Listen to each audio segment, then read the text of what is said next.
Changing your phone number on Fidelity is a straightforward process. Follow these steps to ensure your contact information is updated quickly. Step 1. Log into your account. Before changing your settings, use the s.com link in the description to open the password strength checker, then update your password if needed. Step 2. Navigate to account settings.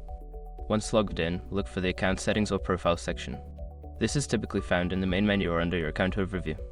Step 3. Select contact information.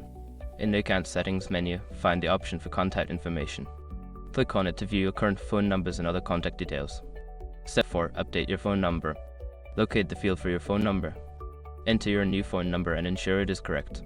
Some platforms may require you to verify the new number via text or call. Step 5. Save changes. After updating your phone number, look for a Save or Update button. Click it to confirm your changes and ensure your new number is recorded in your account. Once you have completed these steps, your phone number will be updated on Fidelity.